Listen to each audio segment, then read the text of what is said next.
Entreprise et passion sur Logos FM. Logos FM. La chronique économique de Marie-Luce Beson pour faire rayonner notre territoire. Bonjour à tous et merci d'être dans Entreprise et Passion sur Logos FM où je reçois aujourd'hui Jonathan Verrier. Jonathan, bonjour. Bonjour. Jonathan, vous êtes le fondateur de Jod Anime. On va parler de Jod Anime d'abord, mais on va commencer par parler de vous et de votre propre parcours, Jonathan. Eh bien, carrément. Moi, je suis un journaliste animateur radio à la base. J'ai fait 10 ans de radio ici en Auvergne. Moi, j'ai toujours été un pur produit du terroir auvergnat, que ça soit dans le Puy-de-Dôme ou dans l'Allier, les deux départements dans lesquels j'ai pratiqué mon métier de journalisme radio. Et en fait, pendant ces 10 ans, j'ai pu découvrir que c'était un territoire formidable, avec beaucoup de ressources, avec beaucoup d'acteurs locaux, que ce soit économiques, sociaux, associatifs, formidables. Et au moment où je me suis dit que j'avais peut-être fait un peu le tour de mon métier, où j'avais un peu tout découvert, même si dans le journalisme et dans la radio, on ne découvre jamais tout. Et surtout au moment où j'avais envie d'être aussi mon propre patron, et où j'avais envie de choisir la manière de moduler mes horaires, de moduler mon travail, de moduler mon activité. Je me suis dit que c'était sur ce territoire-là que je devais me lancer parce que c'est un territoire qui, pour moi, est prometteur et plein de potentiel. Et c'est aussi pour ça que j'ai décidé de rester ancré dans ce paysage auvergnat que je chéris tant et depuis tout petit parce que moi je suis né ici et je pense de manière très chauvine que c'est la meilleure région du monde. Et vous avez bien raison et je pense que nos auditeurs ne diront pas l'inverse. Alors, comment va se passer justement cette bascule de je suis journaliste, j'imagine salarié dans une structure à je crée quelque chose? Alors déjà, moi j'ai connu les deux aspects des radios parce qu'il y a plusieurs modèles de radio aujourd'hui sur le territoire français. Moi j'ai connu l'associatif avec une radio qui s'appelle Radio Coquelicot à Ébreuil dans l'Allier où vraiment on était une structure à 2 salariés toute petite où on est polyvalent, on gère absolument tout et on est sur un territoire ultra local, celui on va dire un peu de la communauté de communes 100% Sioule-Limagne et ensuite j'ai basculé dans les radios commerciales avec 1 an de matinale à RVA. Donc j'ai pu tester à la fois les matinales, j'ai pu tester les soirées, j'ai pu tester les événements le week-end, j'ai un peu tout fait et en fait j'avoue que je suis arrivé à une réflexion, comme je pense beaucoup de jeunes entrepreneurs pendant le Covid, où je me suis dit est-ce que ça me plaît? Oui. Est-ce que c'est le métier de mes rêves? Oui. Mais est-ce que tout me convient dans ce métier aujourd'hui? Non. Et en fait, j'avais envie de pouvoir avoir un peu ma propre liberté et je pense que j'ai un peu aussi de mal parfois avec la notion de hiérarchie et je me suis dit en fait si t'aimes pas avoir des supérieurs, si t'aimes pas recevoir des ordres, quoi de mieux qu'être ton propre patron et de choisir toi-même tes propres ordres, tes propres contraintes, même si quand on est entrepreneur, on a ces contraintes, et il faut les assurer. Mais voilà, j'avais envie de tester une nouvelle aventure et puis surtout, je suis très curieux. Donc c'est quelque chose qui me plaisait depuis longtemps. J'ai eu différentes aventures à côté de ça. J'ai été conseiller municipal, j'ai été président d'association. J'aime bien tester 100 000 choses dans ma vie et ça, j'avoue que je l'avais encore jamais fait. Donc voilà, c'est un peu le point de bascule qui a fait que j'avais envie de tenter l'aventure, tout simplement. Et alors cette aventure, elle va se construire comment? Alors là, ça fait 2 ans du coup que Jod Anime est lancé. C'est encore une jeune entreprise qui est en plein développement parce que tout est en train de se créer, tout est en train de se mettre en place. Et en 2024, quand je pars, j'ai quelques contrats, quelques pistes, quelques potentiels clients, mais je sais pas du tout où je vais. Vraiment, je saute dans l'inconnu. Mais mine de rien, sans trop de peur, sans trop de problèmes, sans trop de crainte, parce que j'ai confiance en mon projet et j'ai confiance en ce que peut vendre et ce que peut proposer Jod Anime aujourd'hui. Et en fait, l'idée, c'est que Jod Anime, c'est une structure à 3 parties. Je sais pas si on peut un peu détailler le monstre à 3 têtes qu'est Jod Anime, mais en gros, Jod Anime, c'est une marque mère, et en dessous, il y a 3 marques filles. Il y a les Jod Talk, donc c'est de l'animation, parce que Jod Anime est une entreprise d'animation événementielle, donc les Jod Talk, c'est de l'animation micro pour animer des conférences, des débats, des tables rondes, des festivals. Par exemple, il y a la partie Jodcast, donc ça c'est un peu la partie média de Jod Anime. Et d'ailleurs, c'est grâce à cette partie média qu'est né Jod Anime, parce que j'avais suivi une incubation à la compagnie La Rotative La Montagne, gérée par le groupe La Montagne, Centre France, parce que j'avais envie à la base de créer un média, et finalement je l'ai décalé, et j'ai gardé cette partie média dans mon entreprise d'animation événementielle aujourd'hui. Donc ce sont les Jodcasts, et c'est de l'animation et création de podcasts audio ou filmés. Donc ça reprend quand même un peu la partie radio que j'avais avant. Et la troisième partie, c'est les Jod Games. Donc ça, c'est une partie beaucoup plus axée sur de la création et animation de quiz et de blind test interactifs, donc soit à but ludique, purement divertissant, soit à but éducatif ou préventif. Donc par exemple, ça peut être des interventions dans des établissements scolaires ou auprès d'associations avec une qualité professionnelle où on vient avec une gamme de buzzers par exemple pour jouer un peu comme si on était en immersion dans un plateau de télévision. Voilà. Donc c'est un peu ça aujourd'hui, c'est cette espèce de machine hybride qui est Jod Anime et où je m'adresse qu'à des clients professionnels mais de manière complètement différente.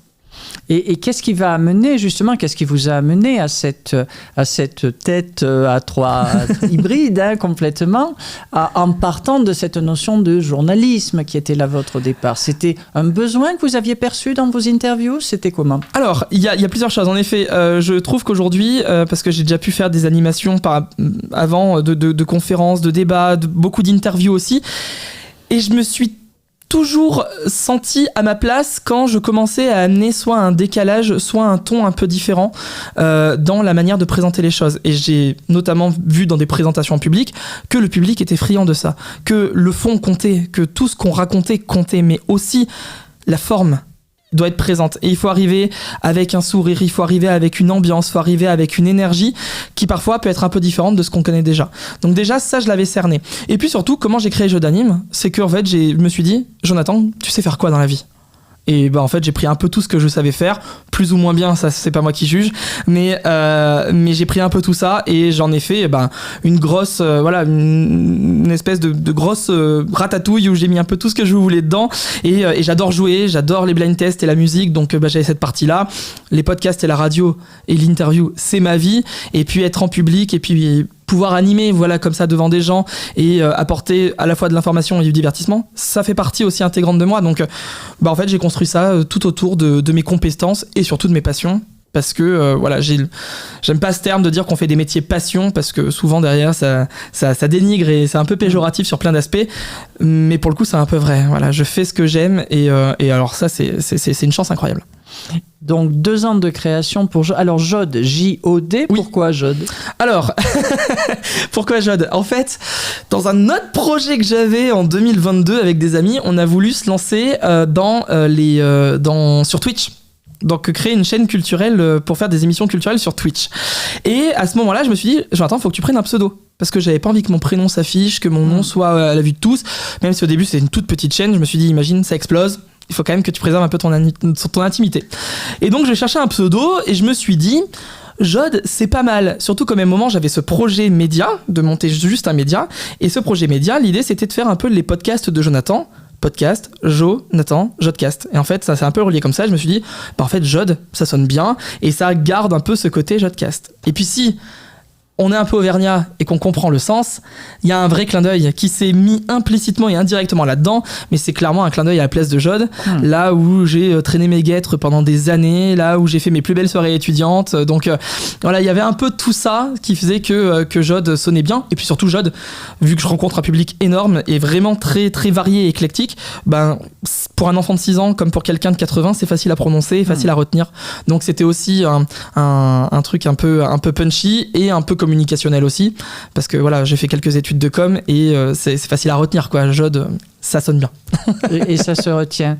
Alors 2 ans bientôt, oui. Pour Jod là Anime. Ça vient d'être fêté il y a quelques jours, quelques semaines là. D'accord. C'est tout récent, les 2 ans. Et donc alors, bilan de ces 2 ans, si tant est qu'on puisse faire un bilan après 24 mois, mais qu'est-ce qu'on se dit en regardant un peu dans le rétroviseur? Ah si, je pense que c'est important de faire quand même un premier bilan, même si c'est pas assuré, même si tout est en construction encore. Le bilan, il est plus que satisfaisant, parce que il est satisfaisant à 2 échelles. C'est-à-dire que économiquement, je m'étais fixé des seuils, des objectifs, notamment avec ma comptabilité. On s'était dit, tiens, qu'est-ce qu'on veut comme objectif à l'année 1, à l'année 2, à l'année 3, et à chaque fois j'ai passé les étapes et même au-delà vraiment de mes espérances. Donc ça, c'est vraiment la partie un peu cool. Et surtout, l'autre satisfaction, c'est que tout roule et que je n'ai pas de moments de flottement ou de moments de remise en question où je me dis, mais est-ce que mon projet est viable? Est-ce que mon projet va marcher? Est-ce que là, dans 6 mois, je vais pas mettre la clé sous la porte? J'ai cette chance-là et j'en suis conscient qu'il n'y a pas énormément d'entrepreneurs qui, au bout de 2 ans, puissent vraiment dire tout roule et je suis satisfait à 100% pleinement de mon entreprise. Alors oui, il y a encore beaucoup de choses à mettre en place, beaucoup de choses à construire, mais là vraiment au bout de 2 ans c'est un peu inespéré. C'est un peu inespéré et surtout, j'ai aussi le retour des gens que je côtoie qui sont hyper contents des différentes prestations, que ce soit des gens qui viennent jouer dans mes blind tests ou des gens qui font appel à moi pour des podcasts ou qui m'écoutent et qui en fait apprécient le ton, l'énergie et cette liberté que j'essaye de cultiver. Et en fait, ça correspond à l'objectif de départ, ce que je disais tout à l'heure. Donc, en fait, pour moi, ça s'est gagné parce que je me dis, ce que je voulais à la base, j'arrive aujourd'hui à le faire ressentir aux gens. Ça, c'est chouette. Et dans cette démarche, justement, dans nos métiers de l'événementiel et de la communication, forcément, on cultive les anecdotes et on en a pléthore. Quelques-unes peut-être à partager ? Des anecdotes alors déjà, moi, je veux juste souligner déjà l'un des plus gros contrats, ou en tout cas l'un des plus gros travaux que je fais aujourd'hui, c'est sur le sommet de l'élevage. Je travaille avec un média qui s'appelle le Comptoir des éleveurs et qui, aujourd'hui, m'offre l'opportunité de découvrir un milieu que je connais. À la base, un peu, mais pas vraiment, c'est celui de l'agriculture et de l'élevage en particulier, et là où vraiment je découvre un monde. Donc déjà, rien que là-dessus, c'est pas une anecdote précise, mais je veux dire que mon métier m'amène aussi à me sortir un peu des sentiers battus et à découvrir autre chose. Et alors après, des anecdotes, j'en ai plein, notamment dans mes blind tests ou dans mes quiz, parce que là je rencontre un public vraiment varié, vraiment très éclectique, et encore pas très longtemps, j'aurais pu par exemple finir à l'hôpital parce que j'ai failli prendre un verre de bière dans la tête. Voilà, de quelqu'un d'un peu énervé qui ne jouait pas. C'était pas un joueur, c'était un client à côté, mais je dirais pas où et dans quel bar, mais ça arrive malheureusement qu'on ait des petites choses comme ça. Mais j'avoue que j'ai vu un peu la mort, ou en tout cas un verre de bière me frôler, et ça c'est moins marrant. Mais ça fait c'est les risques du métier. Tout à fait, ça fait partie du métier. Et effectivement, eh bien, un peu comme dans cette émission Entreprise et Passion, les rencontres que l'on fait, ils sont absolument extraordinaires. Ouais. Donc, comment est-ce que vous voyez les mois à venir dans une situation, on peut quand même se le dire, qui n'a pas été forcément très sereine sur les mois passés. Donc, quelle est la vision que vous avez de Job Anime ? Job Anime, ouais. Job Anime. J'ai une vision plutôt optimiste. De toute façon, moi, je suis quelqu'un d'assez optimiste à la base, peut-être parfois trop.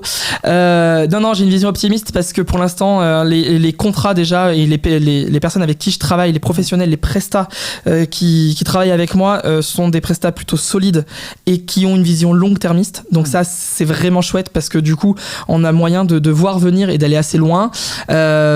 Pour les projeter, j'imagine aussi. Ouais, carrément. C'est-à-dire que quand on travaille pas du mois au mois. C'est-à-dire qu'on se dit, on va déjà travailler à l'année. Et là, vu les résultats qu'on fait, on voit que c'est tout le temps plein partout. Il y a peu de raisons quand même qu'on arrête tout du jour au lendemain. D'autant plus que j'ai de nouveaux établissements avec lesquels je vais bientôt travailler dans les prochaines semaines, les prochains mois. Je pense notamment au V&B de Land qui vient d'ouvrir et qui veut mettre en place une soirée blind test d'ici peu. Donc ça va démarrer dans pas longtemps. Il y a en effet de plus en plus de demandes sur les podcasts. En fait, le plus gros effort à faire pour moi dans les prochains mois, prochaines semaines, prochaine année, c'est des efforts de communication. Parce que la grosse chance que j'ai eue, et ça je l'ai pas encore dit, c'est que j'ai fait 0 communication sur mon entreprise pour trouver tous mes prestataires. Ce qui, je pense que... Donc ici, c'est une première. Ouais, je pense que ça doit être une première. Parce qu'en fait, j'avais déjà énormément de contacts à la base avec mon métier de journaliste radio, après avoir fait énormément de terrain. Et parce que quand je me suis lancé en 2024, j'étais pas sûr de tout, mais j'avais déjà plein de pistes et plein de personnes à qui me raccrocher. J'avais déjà un peu mon réseau. Donc en fait, je me suis appuyé que sur mon réseau pour ces 2 premières années. Et là, l'idée, c'est de sortir un peu de ce réseau ou de le développer encore plus pour aller chercher de nouvelles prestations, de nouveaux contrats. Et du coup, ça va être vraiment l'effort à faire. Et surtout avec le site internet qui va arriver dans les prochains mois normalement. Et alors comment on gère ? On a un don d'ubiquité, on est capable de se cloner. Comment on fait par rapport à tous ces projets-là ? Et alors moi, c'est là où j'ai beaucoup de chance, c'est que j'arrive à avoir une vie à côté de mon entreprise et je ne suis pas dévoué 24/24 pour Job Anime. Ça a été aussi l'une des raisons et un peu l'une des leçons que j'ai appris en radio, parce qu'en radio, on bosse beaucoup et on compte pas ses heures. J'avais envie surtout d'avoir du temps pour moi. C'est-à-dire qu'entre mes 20 et 30 ans, aujourd'hui j'en ai 31, bientôt 32, j'ai pas eu beaucoup de temps pour moi, ou en tout cas je consacrais beaucoup de temps au travail. Et là je me suis dit, je veux faire un métier, mais dans lequel j'ai du temps de libre à côté pour ma vie privée, pour ma vie de loisirs, pour d'autres projets pro, d'autres projets associatifs. Et j'arrive à cultiver ça aujourd'hui. Donc en fait, j'ai envie de dire que j'ai pas un don d'ubiquité parce que en fait, j'ai pas tant de projets professionnels que ça. J'arrive à tout mettre un peu en ordre. Et surtout, je pense que le meilleur truc, c'est d'avoir un planning très très précis et très axé du mois au mois avec des projets. Alors, le truc, c'est qu'il y a des mois où ça va être très rush. Le mois de mars, c'est le cas. Le mois d'octobre dernier, j'ai pas vu le jour. Et puis, il y a des mois, par exemple, le mois d'août ou là, cette année, le mois de janvier, qui sont des mois plus cool. Donc, en fait, je nivelle ça sur l'ensemble de l'année. Et c'est comme ça que je me rends compte que finalement, j'ai pas mal de temps et ça, c'est chouette. Et l'objectif, c'est poursuivre sur ce modèle-là, c'est évoluer, c'est développer, c'est recruter. Alors, déjà, moi, l'ambition de base, et ce qui sera un peu mon rêve pour Jeux d'Anime, on va dire sur le plan de la vision entrepreneuriale, ça serait que ces 3 têtes, ces 3 marques-filles, évoluent de manière égale. Qu'en fait, dans l'entreprise, aussi bien sur le plan du temps passé que sur le plan de l'argent ramené dans l'entreprise pour le chiffre d'affaires, ça fasse 33%, 33%, 33%. Aujourd'hui, c'est pas le cas, et à l'avenir, il y a peu de chances que ça soit le cas, parce que finalement, il y a quand même des projets ou des axes, des marques-filles qui prennent un peu plus le pas, notamment les quiz et blind tests qui sont énormément demandés aujourd'hui, plus, en tout cas pour moi, que de l'animation micro pour des événements professionnels ou des festivals. Donc, pour l'instant, j'arrive pas à cet équilibre-là, et quand j'arrive à cet équilibre, là, je pourrais dire j'ai réussi. La deuxième chose, la question était de savoir si j'allais recruter ou non. Pour l'instant, c'est pas prévu. Je suis tout seul dans mon entreprise et je prévois de rester tout seul aussi parce que c'est une entreprise qui s'incarne et je ne vends pas qu'une prestation, un service, je vends aussi ma personnalité et mon identité. Je vends un peu ma gueule, c'est un peu ça que je dis vulgairement. Et donc recruter pour l'instant, il faut que la marque se fasse plus connaître, qu'elle soit plus assise en Auvergne pour recruter et que j'ai plus de contrats aussi. Mais par contre, je me suis laissé cette possibilité parce que je me suis monté en SARL. Donc en fait, j'ai pas voulu faire une auto-entreprise à la base pour qu'un jour j'ai tout à détruire et tout à reconstruire parce que j'aurais besoin de recruter, parce que la logique ou la vision entrepreneuriale changerait. Donc du coup, j'ai déjà anticipé ça, quitte à ce que ça coûte un peu plus cher ou quitte à qu'il y ait des frais supplémentaires au départ, mais au moins je me suis assuré cette sécurité et ça c'est un conseil que je donne aux entrepreneurs, c'est payez-vous une sécurité sur plein de choses, quoi. Anticipez ça pour que vous soyez tranquille à l'avenir sur des choses que potentiellement vous n'auriez pas anticipé.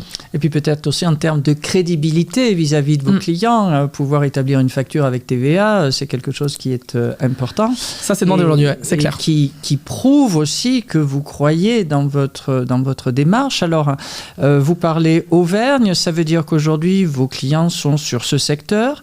Je suppose qu'il y aura peut-être, et c'est sans doute ce qui fera votre bascule, d'aller au-delà de notre belle région. Alors, j'ai déjà fait quelques petits contrats ou prestats par-ci par-là en dehors de l'Auvergne. On m'a déjà demandé pour une soirée d'entreprise à Tours. J'ai déjà animé un événement Place Bellecour à Lyon. J'ai eu des rendez-vous pro sur Paris. Mais ça reste un peu... voilà, c'est vraiment accessoire. C'est vraiment une goutte d'eau dans tout ce que je fais.